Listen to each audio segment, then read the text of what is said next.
Today, our Take 5 with the Saints, January 19th, is Wulfstan, the Bishop of Worcester, who was a very important figure in 11th century England. He was a great figure to hold together not only the church but the state during the time between the Anglo-Saxon rule and the Norman conquest of England in 1066. And as such, he is a man whose life and whose way of dealing with both the political and pastoral situation of his day leaves much for us to emulate and admire here 1,000 years later.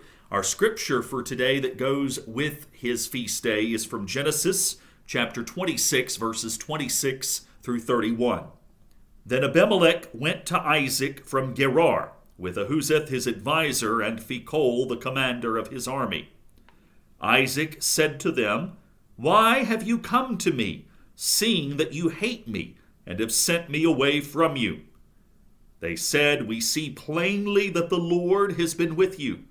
So we say, let there be an oath between you and us, and let us make a covenant with you, so that you will do us no harm, just as we have not touched you, and have done to you nothing but good, and have sent you away in peace.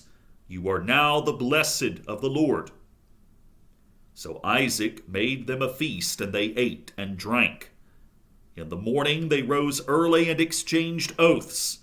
And Isaac set them on their way, and they departed from him in peace. Come back to that scripture in just a moment.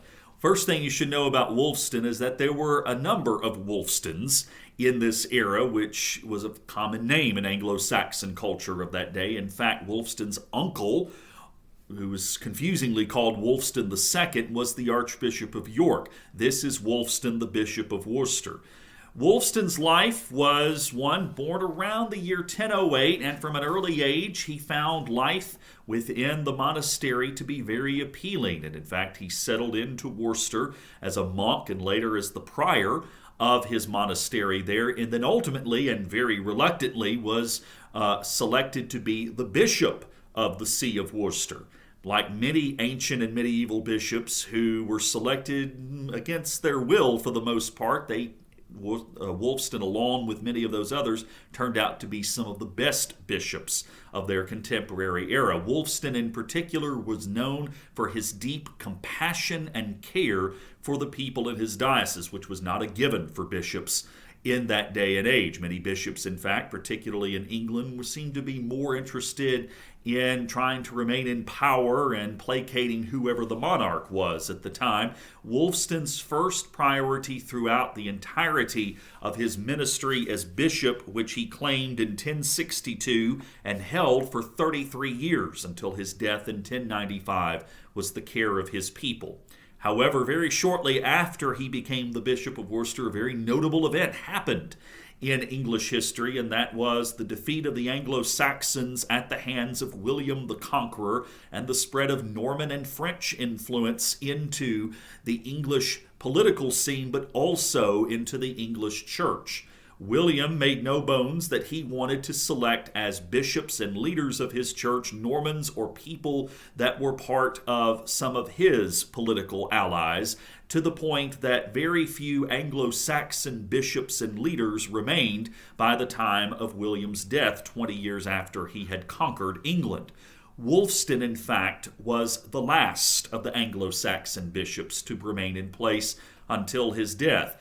And our reading from this morning in Genesis is a reminder of what the relationship was between Wulfstan and William. William saw in Wulfstan not a power-hungry bishop or a bishop who was placating to him out of self-interest, but one who had loyalty out of duty and obedience and recognizing that the monarch was the head, but at the same time also said that the first priority was the care of the church and its people.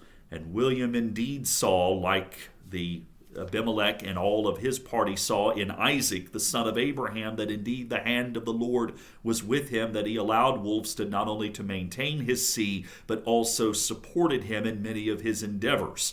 One of the things Wulfstan became very notable for in that day was he ended the Bristol slave trade. At that time in 11th century England, peasants and others from the countryside were often rounded up and sold as slaves to Ireland, which seems ironic given the history between those two countries. But Wulfstan very much put a stop to that, appealing to William's chosen Archbishop of Canterbury, Lanfranc, to help put a stop to it, and as such, they did.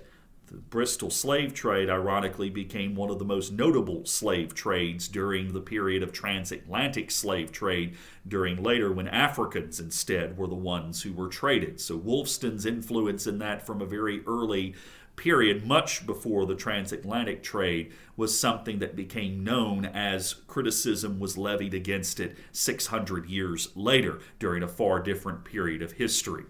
Wulfstan doesn't stand out because he was a man who did not seek attention for himself, but yet a man whose pious devotion to his people, his deep and intentional faithfulness and prayer life to God, and his ability to respect the authority of those over him and yet speak up for what he was right, proved to be a very important contribution to the life of the church, those who speak truth and yet seek it not out of self-glory, but for the glory of God and for the welfare of the wider church. Join me tomorrow on January the 20th as we cover our next saint, Saint Fabian. Look forward to seeing you then. Take care.